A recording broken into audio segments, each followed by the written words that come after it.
Fala galera, belezinha? Sejam muito bem-vindos e muito bem-vindas a mais esse vídeo do canal aqui do Ciência e Brisa. E no vídeo de hoje eu queria compartilhar uma reflexão de cunho filosófico com os senhores, senhoritas, senhoras que me escutam em suas casas, né? Eu estava refletindo esse final de semana sobre essa diferença que eu identifico entre o que a gente poderia chamar de a história da humanidade e o potencial humano. Eu vejo muitas pessoas assim falando afirmações muito categóricas, muito certas sobre a humanidade.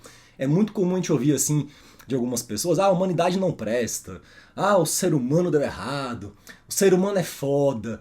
E assim, tem dois fatos que me chamam a atenção nessas afirmações. O primeiro o que é essa humanidade da qual a gente está falando? Quando a gente fala assim, porra, a humanidade é foda, né? O que a gente está querendo falar com isso? O que é a humanidade?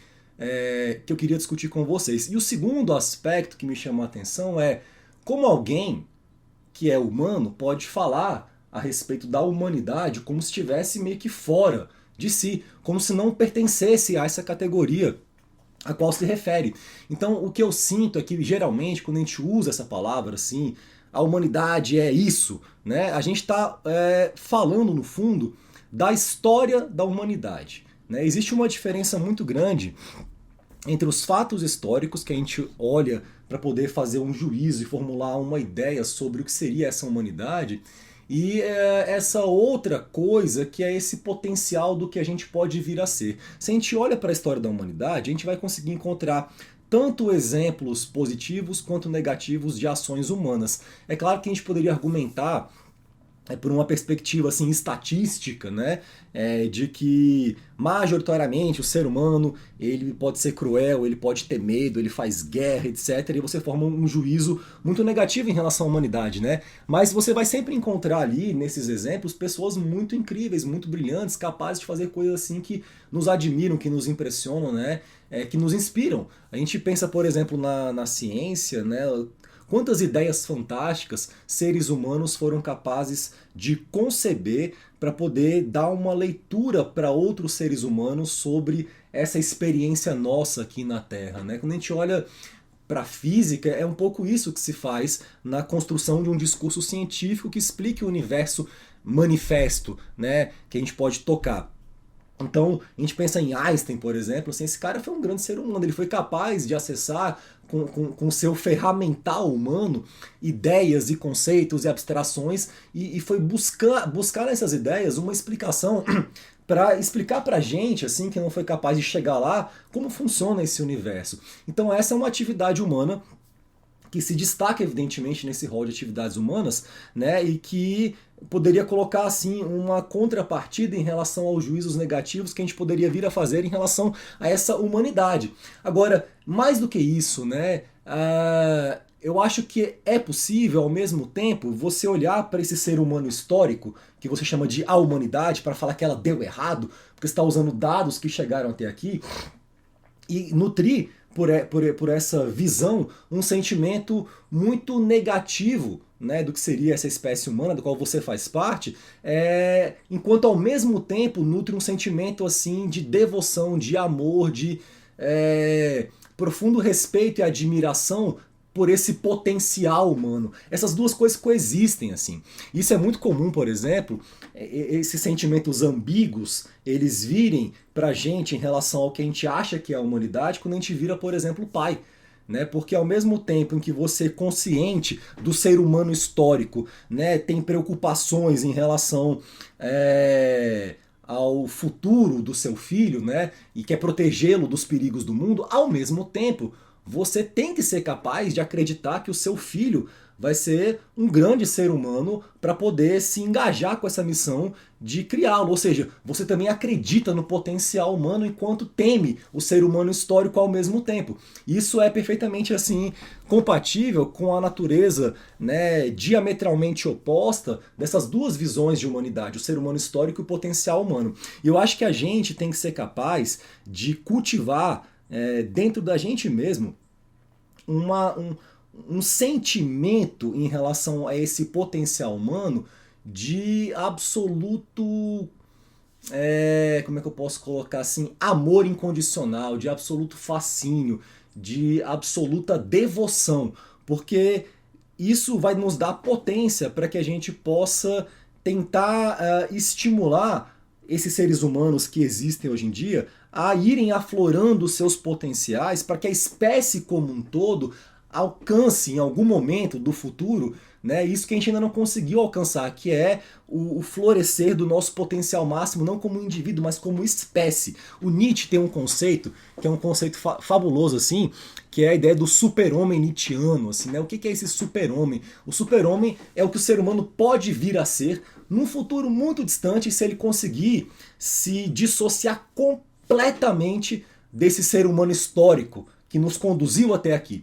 E ele olha para a humanidade como se a humanidade fosse um experimento, em que essa estrutura aqui consciencial, armazenada, contida nesse corpo físico, tivesse ali coletando dados para poder se tornar uma outra espécie além do homem, né? Transcendesse a sua própria história. Isso é muito comum você encontrar esse conceito de super-homem nietzschiano, né? Que seria esse ser humano do futuro que transcendeu a sua humanidade até esse momento do ser humano histórico, também em alguns contextos assim de cunho mais espiritualista, assim, sabe? Isso aparece também, por exemplo, quando você vai ler Krishnamurti, né? Que é para mim, assim, é uma das minhas maiores referências, sabe? De leitura mesmo, de ser humano, de coerência, assim, no que fala, e ao mesmo tempo de inteligência e de sabedoria e de amorosidade, né? Para quem não conhece, vale muito a pena, assim, sabe? Ler os livros do Krishnamurti, assistir os vídeos dele no YouTube. É um cara realmente maravilhoso. E ele tem um livrinho, assim, que eu li há muito tempo atrás e que me transformou, chamado Liberte-se do Passado. Eu até emprestei para alguém, assim, eu não sei mais onde está esse livro meu. Mas é um livro, assim, que o título já diz, né? Liberte-se do Passado, né? Ele está propondo uma maneira da gente tentar identificar essa humanidade que existe dentro da gente mesmo, para perceber que nós somos a humanidade e, portanto, cabe a nós assumir para a gente a missão de conduzir a humanidade a um estado melhor de consciência, a um estado mais evoluído espiritualmente, assim, para que a gente talvez possa se tornar um dia, e é claro que ele não usa essas palavras, mas esse super-homem nietzschiano, assim, né? Esse ser que transcendeu o ser humano histórico, assim, que aprendeu, mas que não está mais preso nesse ser humano histórico. Quando a gente afirma muito categoricamente que a humanidade não tem solução, que a humanidade deu errado e não tem como dar certo, a gente está tirando da gente a responsabilidade, né, de transformar o ser humano histórico no potencial humano e se colocando fora do problema, como se nós não fizéssemos parte da humanidade. Então é uma questão assim que nos apequena, tira a nossa potência de ação no mundo, tira a nossa energia para poder refletir no que fazer, para poder pensar em novas possibilidades para o ser humano, né? E não resolve porra nenhuma, né? Então não é uma atitude que nos aproxime desse ideal do super-homem nietzschiano, né? Enquanto esse desprendimento das cargas do passado, esse entendimento por meio de um processo de amadurecimento e de evolução consciencial de que nós não somos o ser humano histórico, mas podemos aprender com ele para que possamos despertar nosso potencial máximo, esse olhar eles nos enche de potência, né? A gente se energiza por meio desse olhar. É muito comum você ouvir assim que a fé remove montanhas, né? E essa é uma afirmação, assim, na verdade, que ela tá falando pra gente que quando a gente acredita de verdade numa parada, isso dá energia pra gente mobilizar, né, a matéria aqui rumo a produzir condições para que essa crença se materialize de alguma maneira. Então, essa fé que remove montanhas é uma energia que vem para a gente, que nos enche de potência para a gente poder empreender ações aqui no mundo para transformá-lo de acordo com essas nossas crenças, que na verdade não precisam ser necessariamente crenças dogmáticas na história de uma outra pessoa que existiu há muito tempo, que você nunca viu fisicamente. Pode ser inclusive uma crença no potencial humano, porque você é um ser humano, porque você está vivo hoje em dia, porque você tem poder de falar, de andar, de se manifestar, de interagir com o mundo a fim de transformá-lo, né, para que a gente possa ir construindo aqui as bases para a gente se aproximar um pouco desse ideal humano, né, desse ser humano nietzschiano.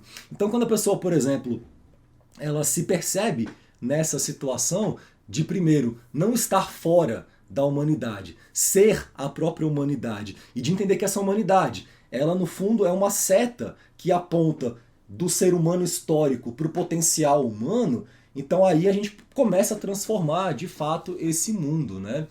Tem um cara assim que chama, se não me engano, Rupert Sheldrake, ele é um biólogo assim, e ele andou conversando muito, inclusive, com Krishnamurti, assim, numa série de debates que foram gravados nos anos 70 e 80 e que tem aqui no YouTube. Pra mim essa é a melhor parte do YouTube, assim, os debates do Krishnamurti com outras pessoas assim de bastante inteligência.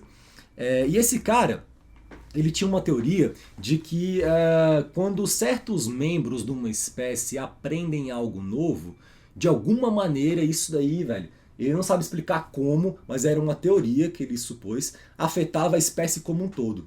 Então você poderia imaginar assim que um sapinho na Indonésia ele descobriu uma nova habilidade. Então esses sapinhos da mesma espécie, a partir de um certo tempo, então aparentemente por ações de um campo invisível, eles vão acessar esse novo conhecimento em alguma base de dados que a gente não está tocando ali. Essa era uma suposição desse cara com base em experimentação. Ele era um biólogo, trabalhava com comportamento animal, etc. E ele trazia essa ideia para a espécie humana, né? Quando um ser humano aprende algo novo, a espécie inteira se beneficia disso. Para a gente fica mais fácil entender isso porque a gente fala, a gente grava, a gente escreve, a gente documenta, manifesta e isso chega. Para a gente fica muito claro isso. Quando Newton descobre como as coisas funcionam no universo, escreve o Princípio, então hoje eu também sei o que ele sabia naquela época, né? Essa informação chegou até mim, eu estudei, né, essa mecânica newtoniana e eu entendi o que ele quis dizer ali. Né? Então esse aprendizado beneficiou a espécie como um todo. Isso se aplica também para as questões da consciência, que transcendem as questões racionais, né, concretas. Então eu acho que essa questão assim de você olhar para a humanidade como uma só falange espiritual, como uma só galera da qual você faz parte, e tudo de ruim e de bom que tem na humanidade está dentro de você, e aí esses eventos do ser humano histórico vão servir como um espelho para você se perceber como ser humano, entender que você pode ser bom, você pode ser ruim, e que cabe a você lutar para ser melhor, cabe a você se esforçar, gastar sua energia para ser melhor. E aí, então, quando isso acontece, assim, você está caminhando rumo ao ser humano que é o super-homem nietzschiano e levando a sua espécie junto com você para esse caminho. É uma postura de assumir responsabilidade, se percebendo humano, né? Então, se você compreende o que eu estou falando, talvez caiba então fazer um esforço para nas suas conversas você parar de falar que o ser humano é errado, que o ser humano é uma bosta, que você está falando mal de você mesmo. O ser humano é muito massa, o ser humano é incrível, o ser humano é uma espécie fantástica, o ser humano é foda pra caralho, o ser humano faz sinfonia, o ser humano grava, cara, o Dark Side of the Moon, cara, o ser humano faz artesanato, o ser humano faz música, o ser humano faz ciência, o ser humano faz esporte, o ser humano escala montanha, o ser humano é muito foda, véio. Então tenha respeito pela sua espécie, né? Tenha consideração pela sua espécie, baixa a tua bola, você não tá acima da humanidade, você é um ser humano também, né? Humildade, o ego lá embaixo, assim, não vamos ficar falando mal do ser humano, porque o ser humano é muito massa, velho. O ser humano sou eu, é você, são seus pais, seus irmãos, seus filhos, né?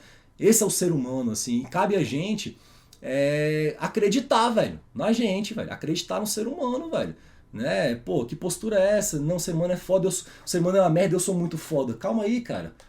Não é assim que funciona a parada, sacou? Você é um ser humano, assuma a responsabilidade e conduza a sua espécie rumo a esse ideal do super-homem nietzschiano, liberte-se do passado, não é pra ficar aqui só pra ficar repetindo o que já foi feito, o que já foi dito, o que já foi, né, pensado.